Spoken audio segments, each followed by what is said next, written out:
Krishna, boa noite.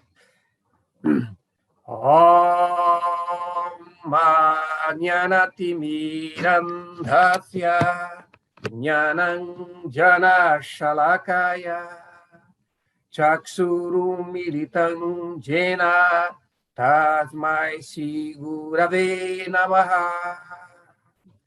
Namo Vishnu Padaya Krishna Prestaya Bhutale Srimati Bhakti Vedanta Swaminiti Namine Namaste Saraswati Deve Gauravani Pracharine Nirvishesha Shunyavadi Pastatya Deshatarine Sri Chaitanya Manobhishtam Sthapitam Jena Bhutale Swayam Rupa Karamahyam Dadati Swapadantikam. Haribol, Hare Krishna. Tá. Então, continuando o nosso estudo, nós paramos no Adhikarana 2 do segundo pada do primeiro capítulo, tá? Então, o primeiro foi um Adhikarana bem longo. Na aula passada a gente fez bem apertadinho, quase não sobrou muito tempo para nós discutirmos, não fazer perguntas, mas tudo bem. Hoje eu vou tentar ver se eu temos Adhikarana alguns 3 pequenininhos, vamos fazer o que nós pudermos, tá? Eu não vou ler muito para a gente poder ter um pouco mais de discussão. Tá, então, eu vou colocar na tela a apostila. Tá, então, aqui, este Adhikarana é chamado Atha Adhikaranam. Atha Adhikaranam significa comer, não aquele que come. Tá? Então, eu vou colocar aqui no texto, aqui, tá? Atha Adhikaranam. Então, a discussão deste Adhikarana começa com o Vishaya, a nossa declaração, tá? Então, a Katha Upanishad afirma: Yasya Brahma Chakshatram Cha Ube Bhavata Odanaha Mrityu Yasyopasechanam Kaithavira Yatrata. Há uma pessoa para quem os brahmanas e kshatriyas são alimentos e a morte, o molho. Quem sabe onde essa pessoa está? Esse é um texto da Katha Upanishad, tá? Então, aqui está dizendo sobre uma pessoa, né, que estaria sujeita, não, aos deuses, né, de alguma forma, ou seja, para que os brahmanas e kshatriyas são alimento e morte. Então, desta afirmação, deixa eu dar uma olhadinha como que Baladeva coloca aqui. Tá? Brahmana e kshatriya são sua comida e a morte é a cobertura polvilhada sobre a comida, o molho, né? Quem sabe onde essa pessoa mora, tá? Então, essa é a afirmação, tá, deste Adhikara. Então, com isso, nós entramos aqui. O Sanshaya. A dúvida que é gerada por essa afirmação é essa. Aqui as palavras Odana, que é dental, Odana, alimento, e o Pasechana, molho, né, indica que há um comedor. Quem é o comedor? É o fogo digestivo, o Diva ou a divindade suprema? Tá? Então, essa afirmação pode gerar essa dúvida. A que está se referindo a essa pessoa que come tudo? Tá? Quem é essa pessoa? Quem é essa personalidade? Então, portanto, Purva Paksha, o argumento oposto, a antítese dessa afirmação, desta tese, não, ela vem com, ele vem é assim construída, tá? O comedor é o fogo, pois não há nada específico nessa passagem que indica que dos três o fogo não é o comedor. Isso é indicado na Brihat Aranyaka Upanishad 1.4.6. Agni Annadaha. Fogo é o comedor. Tá? Ou talvez o Diva seja o comedor. Porque comer é uma ação e o Diva executa ação, enquanto que o Senhor não executa ação alguma. O Shruti indica quem come e quem não come, no seguinte verso.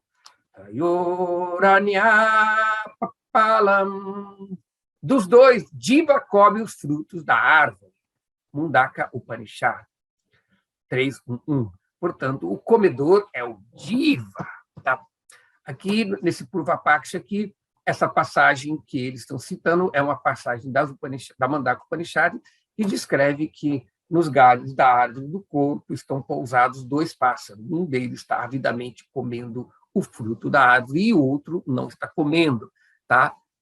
Os frutos doces e amargos, né? Exatamente aquele que come está se referindo a Diva. Então, esse é o contexto que foi citado pelo Purva Paksha para dizer que Deus não come, ou seja, que Deus não desfruta do fruto da árvore do corpo. Então, nisso, o Siddhanta, Vyasadeva, o autor do Vedanta, ele nos dá o Siddhanta, citando, neste caso aqui, esse Adhikarana, ele vai usar dois sutras, tá? O Sutra 1.2.9 e o Sutra 1.2.10, tá? Então, eu vou ler o primeiro, depois nós passamos para o livro, para vermos o comentário de Baladeva de Abhusha. Então, o primeiro, Atachara Chara Grahana. Atha, o comedor, Chara, o móvel, Achara, o imóvel, Grahanat, por pegar. Então, o comedor é Brahman, porque ele toma os seres móveis e imóveis como alimento. Tá? Essa é uma forma literal. E Baladeva nos traduz assim: o Senhor é o que come, porque devora todas as entidades móveis e imóveis. Tá? Então, passamos agora para o comentário de Baladeva sobre este aforismo. Não existe um comentário do Bhagavatam sobre esse aforismo, existe um comentário do Bhagavatam que fala sobre esses dois. Então, vamos passar aqui para aqui. Dois. Capítulo está aqui. Tá. Então, aqui é o Adhikarana sendo apresentado já, que nós já lemos, não? Tá, então, passamos aqui. Ata chara chara grahana. Graha significa segurar, aquele que devora ou aquele que come, né? Porque a palavra tá, ele segura os móveis e imóveis para comer. O Senhor é o que come porque ele devora todas as entidades móveis e imóveis. Então, no comentário, Baladeva ele descreve: o Senhor é o comedor. Por quê? Porque ele toma as entidades móveis e imóveis como alimento. Ele aceita todo o universo, representado por Brahmanas e Kshatriyas, polvilhado com a morte como alimento. Ninguém, exceto o Senhor, pode devorar o universo. O tempero polvilhado, o pasechanam, faz com que se coma outros alimentos quando uma porção é consumida. Então, o comedor de todo o universo, polvilhado, né, com a morte, pode se referir apenas ao destruidor do universo. O Paramatma é bem conhecido por isso. Embora as escrituras digam que o Senhor não come, o que é negado nessa declaração é que ele aceita os resultados na forma de karma. Porque não ser afetado pelo karma é a sua própria natureza. Portanto, é correto concluir que o Senhor é o comedor na passagem citada do Sutra 9. Tá?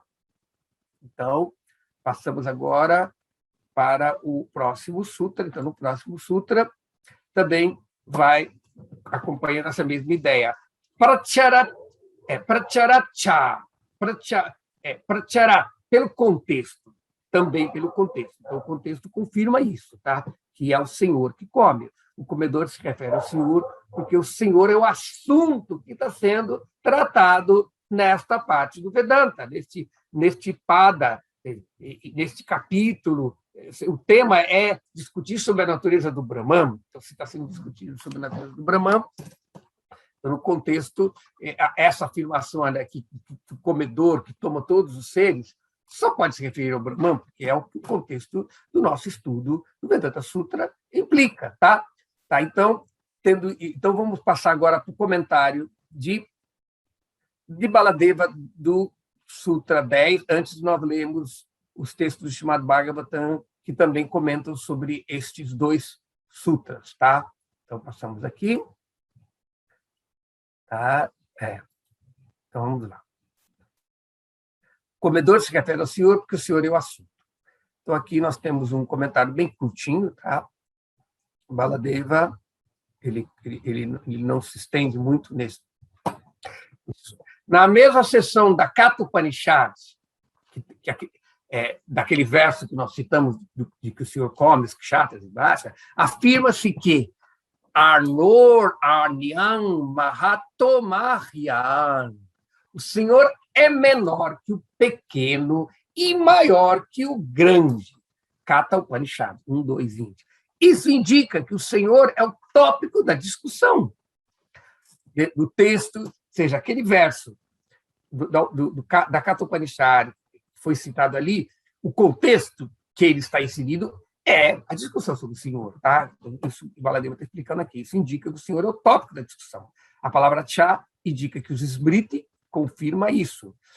Atasi lokasya characharasya, és o comedor de todos os seres que se movem e não movem. Essa aqui é uma citação do, estou ver aqui, que é Pitasi lokasya characharasya, és o pai de todos os seres móveis e inertes no mundo. Então, essa citação, essa parte aqui, ocorre na Bhagavad Gita, no capítulo 11, verso 43, tá? Onde Krishna está falando, onde se descreve Pitasi lokasya characharasya. É nesse capítulo que Krishna é descrito como devorador dos mundos. Tá? Então, há uma parte que eu devoro o mundo, todos os mundos. Se você ler no Bhagavad Gita, você vai encontrar essa afirmação em relação ao Senhor Supremo. Krishna fala isso em relação a si próprio. Tá? Então, aqui, nós passamos para o próximo, para o comentário. Tá? Então, aqui nós vamos ver, temos 3 comentários, tá? Um do 12º canto, um do 4º canto e um do 6º canto. Então, este comentário, este texto do 12º canto, tá? É a parte onde nós temos a descrição do Mahapurusha. É uma descrição que Sutta Goswami está descrevendo sobre a forma universal de Deus. Tá? Então, nessa descrição surge esse verso. Não? Dvijarisha Bhasaisha Brahmayoni Swayandri Swamahima Paripurno Mayayacha Swayaitat Srijati Harati Patiti Akyaya Novritaksho Vivrita Iva Niruktas Taparae Atmalabhaihi, ao melhor dos Brahmanas. Só ele é a autoluminosa e original fonte dos Vedas, perfeito e completo em sua própria glória. Mediante sua energia material, ele cria, destrói e mantém este universo inteiro. Porque o Senhor é o executor das várias funções materiais. Descreve-se, às vezes, que ele é materialmente dividido, porém, ele sempre permanece situado em transcendência e conhecimento puro. Aqueles que se dedicam ao Senhor com coração podem realizar que ele é a sua verdadeira alma. Srimad Bhagavatam 12, 11. Opa. Tá. É o canto 12, não? Capítulo 11, texto 24. Então, continuando, nós temos o próximo verso do Srimad Bhagavatam, que é o verso do quarto canto, não? Entende? Onde o contexto desse verso, nós temos Swayambhuva Manu aconselhando Dhruva Maharaj. Né? Essa é uma. Então, aí Manu fala esse verso, o conselho ele dá para Dhruva. Tá? Então, ele fala assim: Sakaluidam Bhagavan Kalashakya Guna Pravahena Vibhakta Viryaha Karotya Kartaiva Nirantyahanta Shishta Vibhuna Kalu Durvibhavya. A suprema personalidade da divindade, por meio de sua inconcebível energia suprema, o tempo provoca a interação dos três modos da natureza material e, assim, variedades de energia se manifestam. Parece que ele age, mas ele não é o ator. Ele mata, mas não é o matador. Assim, subentende-se que é somente por seu poder inconcebível que tudo acontece. Srimad Bhagavatam 4, 11 e 18. O próximo verso que explica esses dois sutras, não? É o verso do sexto canto de Srimad Bhagavatam, no nono capítulo, que fala sobre o aparecimento de Vritássura. Tá? Então, aqui é uma parte em que os semideuses estão falando, não? Escrevendo a questão como que Indra matou Vritássura. Essa é uma narrativa de Shukadeva Goswami. Tá? Então, vamos ler aqui. É um texto, é uma prosa, né? Então, não é um verso, então não tem uma métrica. Durava Bodha Iva Tavayam Vihara Yogo Yada Sharano Sharirai Dhammana Vikshitasmat Samavaya Atmanaiva Vikriyamanena Sagunam Agunaha Srijati Pasi Harasi. Ó Senhor, vós não precisais de auxílio algum, e embora não tenhais corpo material, não precisais de nossa cooperação, uma vez que sois a causa da manifestação cósmica, e sem sofrerdes nenhuma mudança, forneceis seus ingredientes materiais, sozinho, vós criais, mantendes e aniquilais esta manifestação cósmica. Entretanto, embora pareçais ocupado em atividades materiais, sois transcendental a todas as qualidades materiais.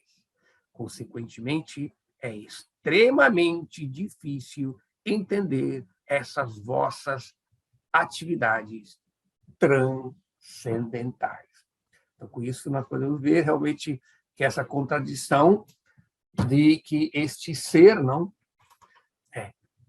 que está descrito no Upanishad, que come, apesar de haver texto que diz que ele não come, então deve ser entendido que as atividades do Senhor não são como as atividades das almas condicionadas.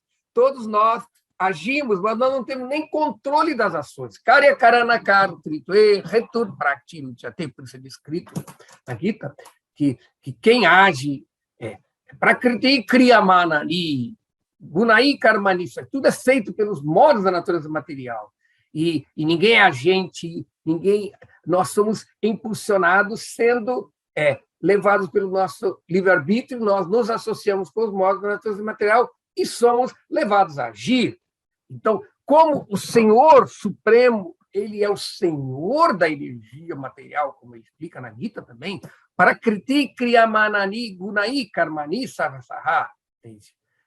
Essa natureza material faz tudo acontecer, mas essa energia material é daivi riesha gunamai mamamaya. Essa é minha energia, essa energia dos gunas, ela funciona sob meu controle e ela não pode ser superada pelas outras pessoas. Então, o Senhor Supremo, as ações, as atividades do Senhor Supremo descrito nas Escrituras não podem ser confundidas com as atividades das entidades vivas que são impulsionadas a agir invariavelmente pela influência dos gunas. Então, quando se descreve que o Senhor é nirguna, ele não está preso no modo da natureza material, as ações dele não são. Então, por isso é dito, nossas ações, sendo impulsionadas pelos gunas, são karma. As ações do Senhor, impulsionadas pelo seu livre-arbítrio absoluto, que ele tem controle de tudo, são lila. É bem diferente. E Krishna age porque ele tem o prazer em agir. Então, ele manifesta essas qualidades que seriam limitantes para as almas condicionadas, mas nele não é limite. Então, o fato de dizer que ele come é no sentido de que ele aniquila todos através da sua forma do tempo. Tá? Então, vamos passar agora para o próximo Adhikara. Tá? Então, esse é o segundo Adhikara que fala sobre essa pessoa. Agora, o terceiro Adhikara é também um Adhikara pequeno, tá?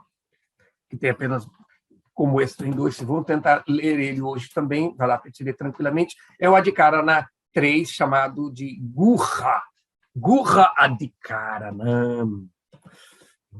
É baseado no primeiro, a palavra Guha significa escondido, Guha significa secreto, tá?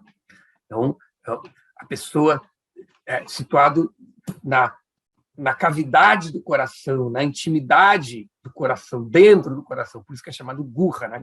Algumas pessoas traduzem na caverna do coração, como está aqui traduzido. Tá? Então, o Vishaya, a declaração, também é da Katha Upanishad e afirma: Ritam bibantam sukritasya loke Guham pravistal parame parardhe Shayatapau brahmavido vadanti Panchagnayo yecha trinachi kitaha. Há dois bebendo a recompensa deles no mundo, de suas próprias ações. Entrados na caverna do coração, morando no mais alto cume, o éter do coração, aqueles que conhecem Brahman os chamam de sombra e luz, da mesma maneira que executam o sacrifício Trinachiketa. É o texto da Katha Upanishad, então, que vai nos dar a afirmação, não, de que existe alguém morando dentro do coração, tá? Entende? E aqui afirma que existem duas pessoas vivendo no coração. Então, a dúvida que surge disso é: nessa passagem, descreve Jiva, a alma individual, experimentando os resultados de seu karma, acompanhado de outra pessoa. Seria esta companhia a inteligência, a energia vital, prana, ou o Senhor Supremo? Então, essa é a dúvida que pode ter. Esse verso diz que existe dois seres dentro do interior do coração, na caverna do coração. Então, quem são eles? Quem está acompanhando a alma, que é um deles? Tá? O Purva-Paksha, o argumento que se constrói é esse. Tá? A pessoa que desfruta os resultados do karma poderia ser a inteligência, prana, a energia vital, visto que eles acompanham o Jiva. Mas essa pessoa não pode ser o Senhor, que jamais experimenta o karma. Portanto, a companhia tem de ser a inteligência ou a energia vital. tá? E a conclusão apresentada aqui por Vyasadeva, o Siddhanta, né, é o seguinte. Então, nós temos, vamos ler o primeiro sutra deste Adhikara, tá? Goham pravishtavatmanahi tadarsanat. Guham, na caverna, no coração. Pravishto, entrou, não? Na verdade, aqui está no dual, os dois entraram, não? Os dois, não? Atmanal, os dois si mesmo, ri, de fato, tá, que darshana, por ser visto. Os dois que entraram na caverna do coração são as duas almas, e por isso, pois isso é visto. Tá? Então, literalmente, essa é a tradução, e Baladeva nos dá uma tradução mais livre. Os dois seres no espaço, dentro do coração, são o Diva e o Senhor, porque isso é descrito em outro lugar. Outra parte das Upanishads descreve, quando descreve os dois pássaros pousados na árvore, nos galhos da árvore, da entidade viva, né, do corpo. Tá? Então, passamos agora para o comentário de Baladeva. Então, Baladeva nos explica, tá? Aqui temos também o segundo, tá? Esse é de Karna, tá? Aqui, Guha de Karanam, tá? Aqui é o Adhikara explicado por Baladeva, e aqui ele apresenta o aforismo como o Siddhanta, né? Os dois seres no espaço do coração são a Diva e o Senhor, porque isso é descrito em outro lugar. Então, aqui, Baladeva nos dá um comentário bem extenso, não é extenso, mas ele é bem detalhado sobre esse ponto. Então, as duas entidades no coração, as duas entidades no espaço, dentro do coração, são a Diva e o Senhor. Não a Diva e a inteligência, ou a Diva e o Prana. Por quê? Porque essa descrição também é vista em outro lugar. E é aqui, na Katha Upanishad. Ya pranena sambhavati aditi devatamai guham pravishya tishtanti ya bhutebhir vyajayata. A Diva, possuidora de sentidos, que aparece em vários poderes, entrando no coração junto do prana, permanece ali. Então, essa é a descrição da Diva, né? Katha Upanishad. E agora também, nessa mesmo capítulo, mesmo Upanishad, tem a outra afirmação. Durshanam gudhang anupravishtam guha hitam gahvarishtam Puranam Adhyatma Yogadhigam Menadevam Matwadhiro Harsha Shukhau Jahati. O sábio que entende, por meio da meditação, o brilhante e eterno Senhor, difícil de perceber, que entrou no coração e permanece escondido ali em suas profundezas, desiste da alegria e da tristeza. Então, esse outro já descreve, o primeiro descreveu a Diva, aqui já descreve o Senhor. Tá? Então, esses versos da mesma Upanishad descreve a Diva e o Senhor entrando no coração. Então, por causa dessa descrição tadarshana, a outra pessoa tem de ser o Senhor. Ri indica que os Puranas também confirmam isso. Ambos são descritos como os experimentadores, pibantal, que eles significam os bebedores, não, dos frutos do karma, apenas para indicar a experiência do karma de uma maneira geral. O Senhor é o controlador da experiência e a Diva é a experimentadora real. Ou a afirmação acima é semelhante à afirmação: os portadores do guarda-chuva vão, para indicar uma multidão na qual os portadores de guarda-chuva são notáveis e numerosos, embora pessoas que não carregam guarda-chuvas também estejam presentes. A diva e o Senhor são descritos como escuridão e luz, para indicar seus graus de conhecimento ou para mostrar que a diva está presa no samsara, enquanto o Senhor não está. Tá? Então, esse é o comentário de Baladeva. Agora vamos passar para o Srimad Bhagavata. Vamos ver o que é que o Srimad Bhagavata nos tem a dizer sobre este ponto. Tá? Então, aqui, tá? Os dois seres no coração são diva, o Senhor, porque isso é descrito em outro lugar. Tá? Então, aqui nós vamos neste Adhikarana,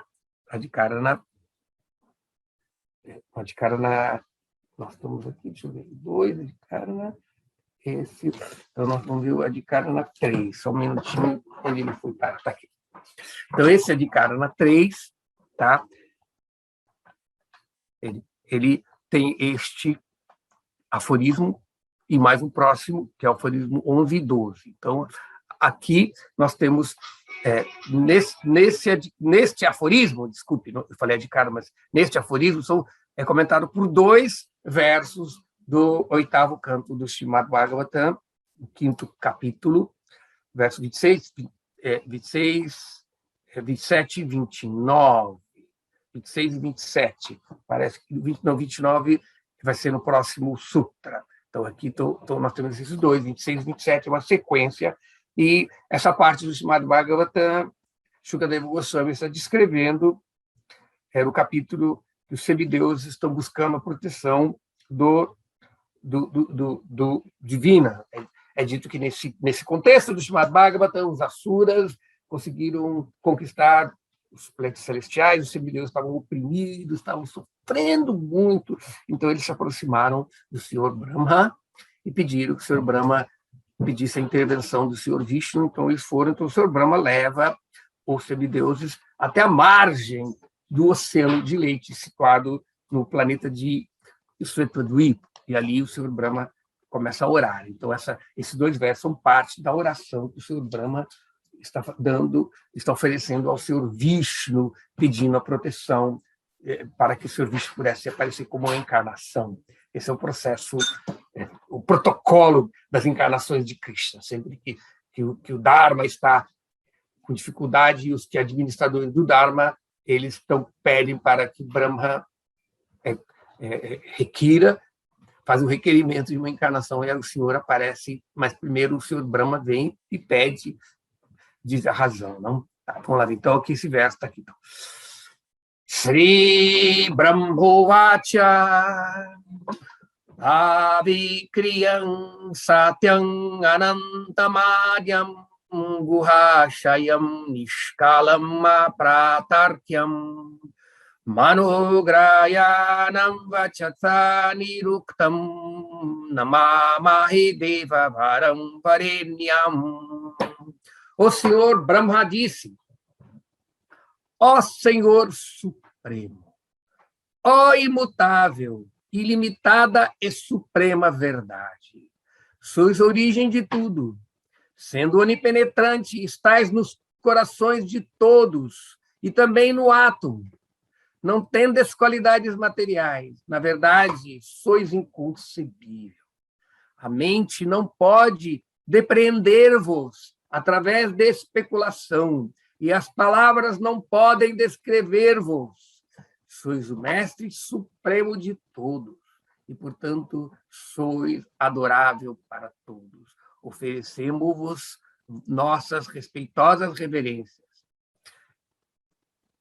Vipastitam pranamanodyatmanan arthendriyabhasam manidram avranam chayatapau yatrana gridhara pakshau tamaksharam kham triyugam vrajamahe. a suprema personalidade da divindade conhece de maneira direta e indireta como é que tudo, inclusive a força vital, a mente e a inteligência, está funcionando sob seu controle. Ele é o iluminador de tudo e não tem ignorância. Ele não possui um corpo material sujeito às reações de atividades anteriores e ele está livre da ignorância manifesta como parcialidade e educação material. Portanto, refugio-me nos pés de lótus do Senhor Supremo, que é eterno, onipenetrante e tão grande como o céu, e que em 3 yugas, Satya, Treta e Dwapara, aparece com 6 opulências. Tá? Então, esse é o comentário desse primeiro aforismo deste sutra. Então, aí nós temos o próximo sutra, tá? Que complementa esse argumento do Sutra 11, que é Visheshana Cha. Visheshana, pela distinção, Cha também por causa da diferença entre eles, da distinção entre eles. Então, o Senhor é a pessoa acompanhando o Diva, por causa de qualidades distintivas. Há uma diferença, uma distinção bem clara entre ambos. Tá? Então, antes de nós lermos o verso do Bhagavatam, vamos passar para o comentário de Baladeva, do livro. Tá aqui. Então, aqui. O Senhor é a pessoa acompanhando a diva por causa de qualidades distintas. Então, nessa sessão da Upanishad, a diva, o diva, né, é o Senhor e o Senhor. A diva e o Senhor devem ser conhecidos, particularmente por suas posições distintas, como meditador, diva, e objeto de meditação, o Senhor. No texto da Katha Upanishad, citado anteriormente, Tandusharan descreve a diva como meditadora e o Senhor como objeto de meditação. Eles conheciam o Senhor, que é difícil de conhecer. Então, no texto em discussão, escuridão e luz descrevem a diva como ignorante e o Senhor como cheio de conhecimento. O verso a seguir distingue a diva como aquela que alcança o Senhor como objeto de realização. Vinyana sharathiryastu manha pragrahavan naraha sudhvana paramapnoti tadvishno paramam padam. A pessoa que tem boa inteligência como seu cocheiro e que mantém firmemente as rédeas da mente, chega ao fim do caminho, à morada suprema de Vishnu. Esse também é um texto da Katha Upanishad. Então, com isso, nós encerramos o comentário e vamos passar agora para qual é o verso do Srimad Bhagavatam que nos dá. Então, o Senhor, tem um verso aqui. Este verso do Srimad Bhagavatam, ele se encontra exatamente no... Tá? Deixa eu dar uma olhadinha aqui. Tá? É o 11, né? Este verso, ele pode se encontrar... Também é um verso que complementa... Onde que eu parei aqui?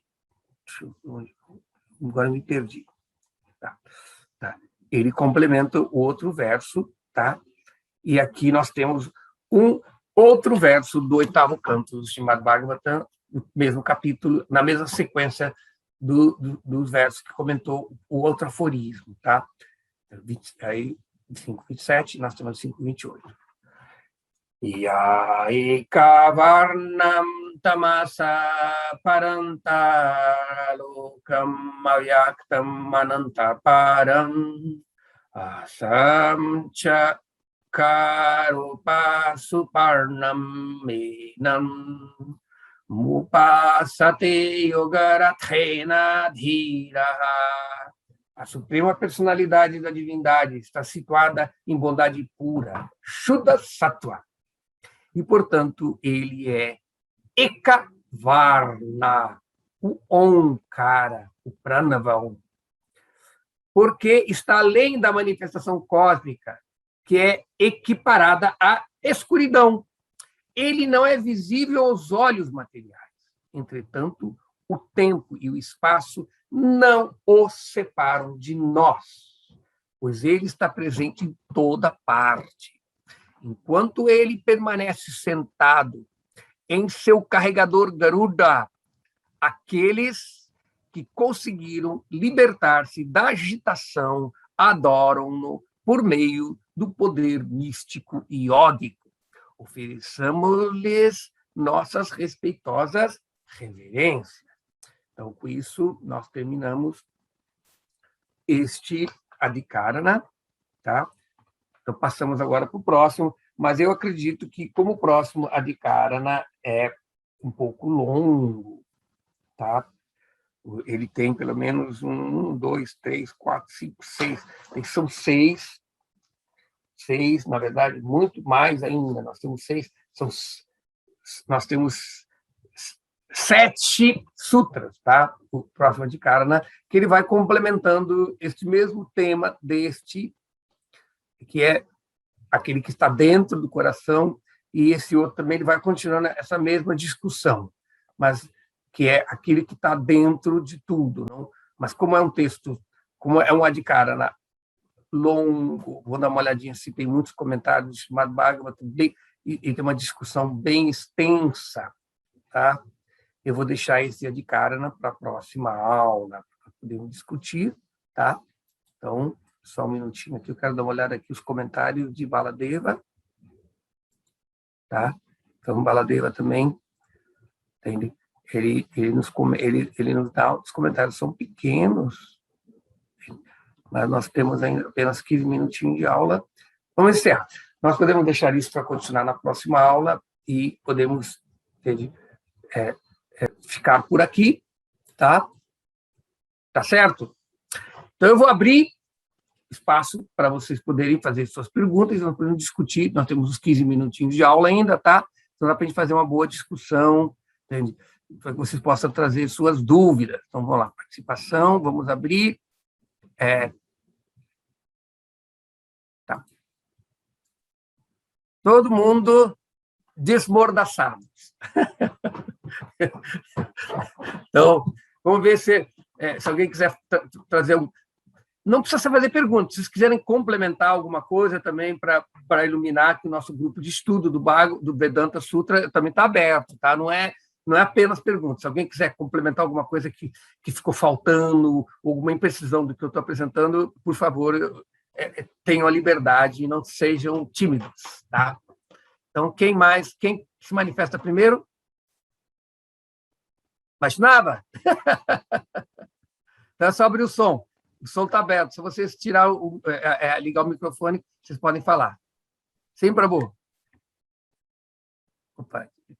Prabhu, dá para entender por que sempre se diz que o Srimad Bhagavatam é a explicação natural do Vedanta Sutra.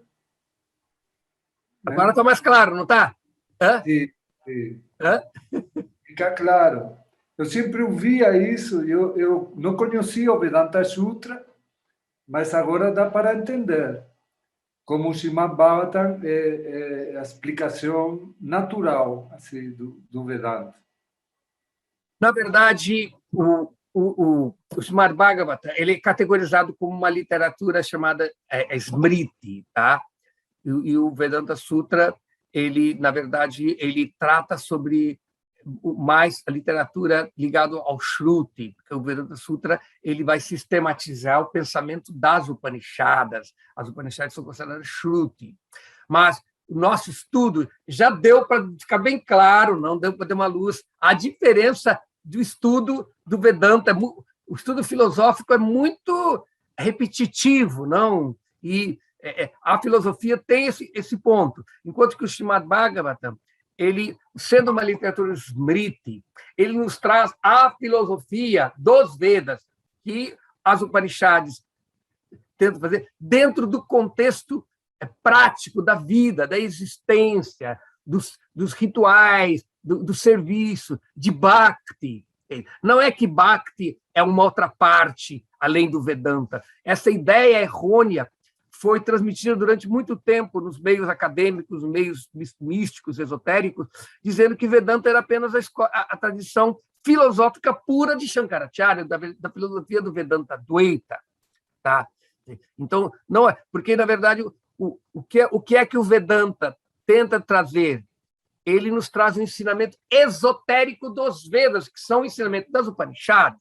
Mas as Upanishads, elas almejam nos dar conhecimento para que nós possamos alcançar moksha, a libertação deste mundo. Mas se descreve nas literaturas, nos Smritis, em mais detalhes que não estão explicados de uma linguagem fácil de ser entendida. A linguagem filosófica é muito rebuscada. Tá? E, além do mais, você vai encontrar dentro... Por isso que o Vedanta não pode ser uma exclusividade da escola filosófica pura de Shankaracharya. O que acontece é que existe... Como a literatura védica está nos descrevendo sobre uma realidade além da mente, além dos conceitos, além de Tarka, né? Além da lógica, o que vai acontecer? Aquilo que está além da lógica, se ele entra dentro da discussão lógica, o que vai acontecer? Como você pegar um computador com pouca memória, com processador fraco, e fazer um programa de uma configuração maior para rolar. O que vai acontecer?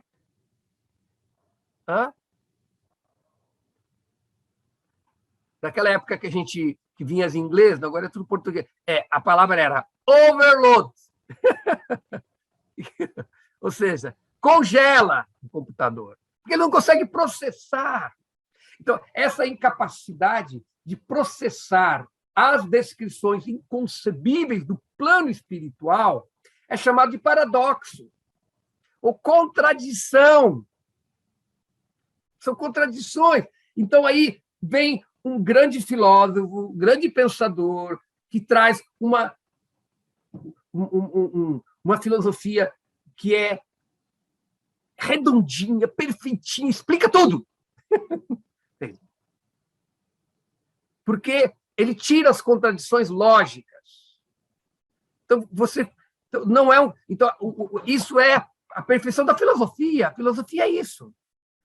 Mas quem disse que a filosofia descreve o Senhor Supremo que está além da mente? Então, o caminho de Bhakti, apresentado por Chaitanya Mahaprabhu, ou do Vedanta, é um caminho filosófico, sim, mas ele entende os limites da filosofia e aí nos dá o que vai depois, que é a mística, que é a meditação, que é a prática do serviço devocional. Então, esse tipo que é chamado de conhecimento. O Vedanta fala sobre isso. Existem 3 tipos de conhecimento. Um é chamado Sambandha Gyana, que descreve a natureza das coisas, o que são as coisas, que é bem típico dos Upanishads. E o outro é Samviti Gyana. Ele é o conhecimento da prática, de como praticar. Então, esse tipo de conhecimento é apresentado extensivamente, principalmente nos Smritis, nos Puranas, no Mahabharata. Tá? Você vai encontrar essas descrições de como praticar, o conhecimento da prática. Aí você pode falar, não, mas tem conhecimento também Sambandha, Samviti nos Vedas. Sim, mas muito voltado ao caminho de karma, para você conseguir boga, elevação ao sistema planetário, ou prática ligada ao caminho de Gyana, para você alcançar moksha, se libertar. Então, portanto, a literatura, como você colocou, o Srimad Bhagavatam, que são os Smriti, é o comentário natural, porque vai nos dar a prática. E não só vai nos dar o Sambandha Gyana, que está nos Upanishads, tanto nós estamos discutindo sobre isso, não? Entende? O Sambandha Gyana está... Então, podemos discutir, o Bhagavata discute extensivamente esse tipo de conhecimento, mas também vai se dar o conhecimento Samviti Gyana, como vamos... Qual é a prática para você alcançar? E, por fim, o terceiro tipo de conhecimento, que é chamado de Prayojana Gyana, o conhecimento da meta. E isso você encontra claramente na própria estrutura do Vedanta Sutra, não é assim? Os 4 capítulos, as 4 divisões dele vai. O primeiro e o segundo trata sobre Sambandha Gyana, a natureza de Brahman, todas as dúvidas, se contesta todas as visões opostas. Então, você vai trabalhar. Aí o terceiro capítulo, terceira adhyaya, ele descreve sobre o caminho, sadhana, tá?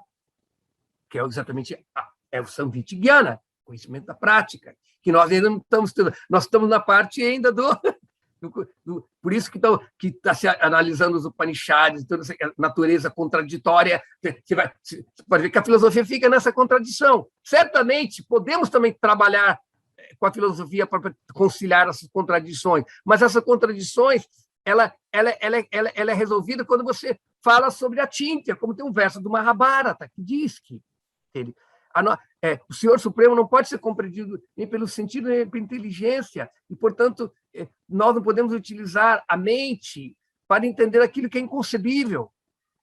E depois, no fim, o último capítulo do Vedanta Sutra, que é exatamente o que é chamado de Hetu, ou seja, a causa final de tudo, o objetivo final. E essa mesma divisão que você encontra no Vedanta Sutra, ela também se encontra nos cantos do Srimad Bhagavatam, né?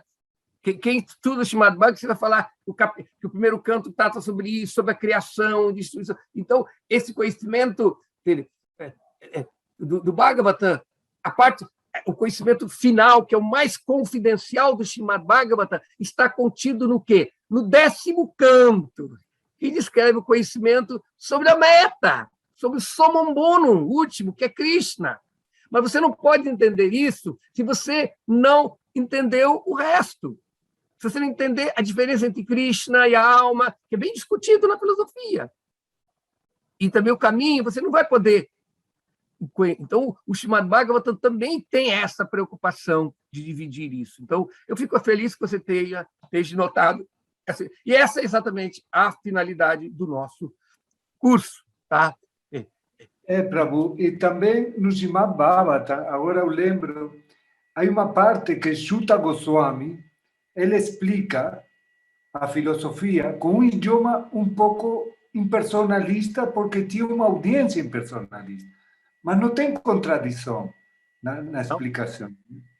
Não tem, porque, como está dito no próprio Srimad Bhagavatam, ele tem o cerne da discussão filosófica do Srimad Bhagavatam está contido neste verso. Vadanti tatatva vidata dhyanamādvayam brahmeti paramatmiti bhagavaniti shabdyate. Os videntes da verdade, aqueles que têm realização espiritual, não os crentes. Ele não está falando aqueles que têm fé.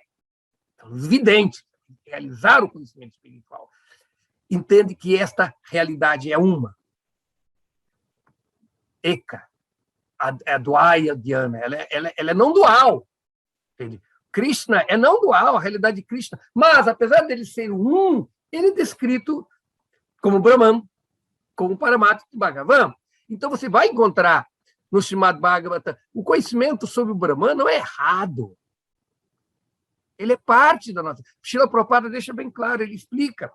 Entender que Aham Brahmasmi, que eu sou Brahman, que eu sou alma espiritual eterna, não é errado, mas é o primeiro passo da vida espiritual. O que é errado, você colocar ele como a meta. Entende? Que aí você cai no impersonalismo. Então, o primeiro passo é entender. Entender o Brahman é parte. Então por isso que essas afirmações que você vai encontrar no Srimad Bhagavatam, que parecem impersonalistas, isso não é contraditório, é parte do conhecimento Vaishnava, no conhecimento védico pleno, entender o que é Brahman, entender o que é Paramatma, entender o que é Bhagavan. Você vai encontrar em diferentes partes do Srimad Bhagavatam, e você encontra afirmação, muitos exemplos ali, que, como você falou, é bem personalista mesmo, porque o ensinamento é ali para entender a diferença entre o corpo e o espírito, entre o que é o real e irreal. Esse conhecimento, ele é um conhecimento que é chamado na filosofia, ele é propedêutico, ele é preparatório. Então, depois que você entende isso, aí você pode começar a aprender a meditar nessa realidade eterna que foi estabelecida claramente pelo conhecimento do Brahman. Então, aí você já começa a buscar Paramatma. Os impersonalistas também meditam, mas eles meditam no eu sou, uma coisa impessoal, uma coisa assim. Agora, e mesmo essa meditação, uma coisa impessoal, é diferente da meditação do yogi. Porque qual é os textos prediletos considerados pelos seguidores do Advaita de Mahavakya? A grande afirmação dos Vedas, dos Upanishads, o ensinamento mais importante é essa. Soham, Aham Brahmasmi, Tatuamasi, são as afirmações que falam sobre a unidade. Eles não são. Então, mas dentro da ideologia da filosofia Vedanta Advaita, que é uma postura filosófica, não uma postura mística, entende? Nessa ideologia, você parte do pressuposto de que você vai meditar e que você é ele. Então, você é diferente do yogi. O yogi, o que ele faz? Qual a definição de yoga, Ana? De Patanjali. Como que Patanjali define yoga? Luciano, alguém me fala. Qual que é? Quem sabe? É alguém que não se identifica com as flutuações da sua mente. Exatamente. Yoga Chitta Vritti Nirodha. Aham Brahmasmi, isso é Chitta, na consciência. Sabia? Soham é Chitta na consciência. Tatuamasi, eu sou como ele, é Chitta. Você já está premeditando o que você quer antes de ter alcançado. Tá dando para entender? O yogi não. O yogi, ele limpa. Ele não tenta definir, compreender Deus como nada. Ele medita no seu coração. Se ele tem uma atitude de devoção, ele vai meditar no Senhor Supremo ali dentro do coração. E aí o Senhor se manifesta para ele, como Paramatma. E você vai encontrar, isso é o processo de Paramatma. Brahman está cheio no Bhagavatam. Dá uma olhada. A vida de Dhruva Maharaj foi assim. Tem grandes bhaktas, eles alcançaram a realização meditando no coração, e Paramatma veio. Então, você vai ter todo esse conhecimento, mas depois você vai encontrar também, mais no fim do Bhagavatam, no 10º canto, um outro tipo de devoção, um outro tipo de mística, que é meditar nas qualidades da pessoa suprema. Então, aí, ele quer Krishna. Entende? Não é tão... Então, o Bhagavatam, ele vai apresentar esse conhecimento que tem nas Upanishadas também, quando fala Raso Vaisaha, este ser, esse eterno, também é raça, também é a força, é a fonte de prazer estético. E quem alcança esse prazer estético, ele tem amor, ele tem Ananda, bem-aventurança.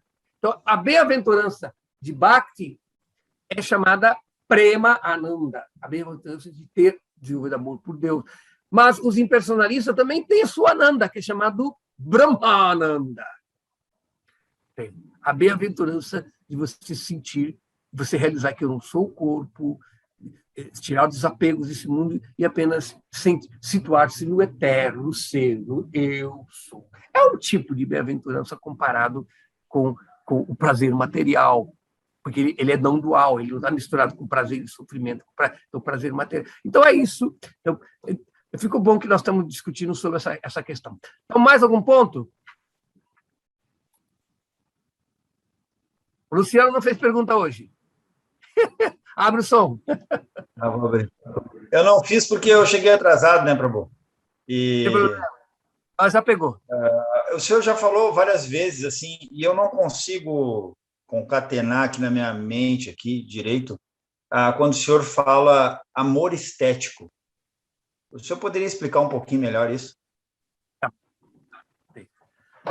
Essa é a base, essa é a grande contribuição de Srila Rupa Goswami, que ele descreve a relação da alma com Deus. Essa palavra estética, utilizada por Rupa Goswami, e os Vaishnava traduzem a palavra rasa. Rasa é um gosto, é um prazer que você sente nos relacionamentos. Srila Prabhupada explica, assim como uma mãe, uma mulher aceita uma gravidez, todo o desconforto de uma gravidez, de um parto, e depois de tomar conta daquela criança melenta. Por que ela aceita toda essa austeridade? Quem é mãe aqui pode me... Por quê? Por que a mãe aceita isso? Pensa.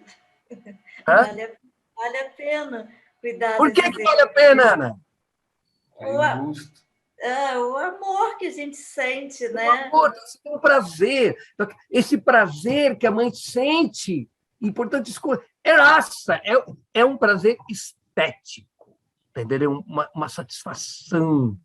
A palavra estética, nesse sentido, quer dizer em relação ao prazer dos sentidos, os sentidos da mente, a satisfação a questão da estética, porque a estética é o prazer que você tem na arte, e a arte representa o mundo, entende? Então, assim como você tem prazer nas representações que é o mundo, há um prazer também na realidade arquetípica que se reflete no mundo. Então, assim como nós temos prazer quando nós interagimos com os objetos, com os sentimentos, as emoções desse mundo, que é um prazer estético, mundano, também há um prazer estético quando você se relaciona com o objeto do amor. Então, por isso que Bhakti é traduzido como experiência estética. E, na verdade, Srila Prabhupada, quem dá essa tradução é Srila Bhaktisiddhanta Saraswati, e Srila Prabhupada ele continuou dando essa tradução para a palavra rasa, que é doçura. E Prabhu é um sentimento que realmente a gente não faz para receber de volta, né? Você faz por si só. Então, esse é um exemplo. O outro, né? E você está falando, por exemplo, eu falei para uma mãe, né? O prazer de mãe. Ele fala que o amor de mãe é a única manifestação de amor incondicional neste mundo. Entende? Por que a mãe é o único problema de amor incondicional? Não estou dizendo que não existem pessoas que o amam incondicionalmente, mas ele é um exemplo. Por que a mãe... Claro, hoje em dia tem mãe desnaturada também, né? Então, desconsiderando isso, não. Entende? Mas uma mãe, pelo menos sã, que é uma mulher normal, por que o amor dela é incondicional? Por quê? Como que se define amor incondicional? Difícil Desculpa. Fala, Luciano. Ela não precisa que o filho dê algo para ela, né, Prabhu? Ela não quer nada em troca. E não é só isso. Para que haja amor, é necessário que haja conhecimento. Certo? E quando você conhece uma pessoa e aceita ela como ela é, com seus defeitos e suas qualidades, isso é amor incondicional. Ninguém conhece melhor o filho do que a mãe, mas a mãe aceita ele. Ela pode ficar triste porque ele não é baseado no que ela esperava, mas porque ela tem amor, ela esquece disso. E isso não é amor, é paixão. Quando a pessoa se apaixona, ela tem uma expectativa absoluta do outro. Isso é paixão. É a diferença do amor. As pessoas, hoje em dia, elas não sabem amar, elas sabem se apaixonar. Elas sabem ter uma expectativa. Eu encontrei meu Krishna. Na verdade, e o que nos leva a essa paixão é a busca da alma pelo ser perfeito. Mas só que o meu companheiro, a minha companheira, meu filho, meu pai, meu amigo, não é perfeito. Então, eu tenho que aceitar ele como ele é, com seus defeitos e qualidades. Então, este amor é o amor humano possível. E a mãe manifesta da sua forma mais pura esse amor possível, humano, entende? Porque este amor de paixão, no plano espiritual não tem dualidade. Então, amor de paixão e amor assim é a mesma coisa, porque Krishna, você pode esperar, você pode idealizar Krishna, você pode exigir a perfeição dele porque ele é perfeito. Mas você não pode exigir isso de quem não é perfeito. Você não pode ter uma expectativa absoluta de um ser relativo. Você só pode ter uma expectativa absoluta de um ser absoluto. E esse ser absoluto é um só, que é Krishna. Tá? Então, talvez com isso deu para entender um pouco o que é estético, entendeu? Nesse sentido. Como há um verso que Rupa Goswami explica no Bhakti Rasamrita Sindhu, que diz: Rishikena Rishikesha Sevanam Bhakti Ruchate. Atasi Krishna Namadi. Ele diz: nós temos que servir a Krishna como o mestre do sentido através dos sentidos. Então, nós temos que servir a Krishna utilizando nossos sentidos. Atasi Krishna Namadi, ouvindo. Entendeu? Então, o uso do sentido é que determina se uma coisa é estética, não é assim na arte? Então, essa tradução é uma tradução que é objeto da minha tese de doutorado. Quem não leu ainda, posso depois dar o link, que é sobre Bhakti como uma experiência estética. Todo o objetivo da minha tese é explicar sobre isso. Não... Tá, então podemos encerrar nossa aula. Tá?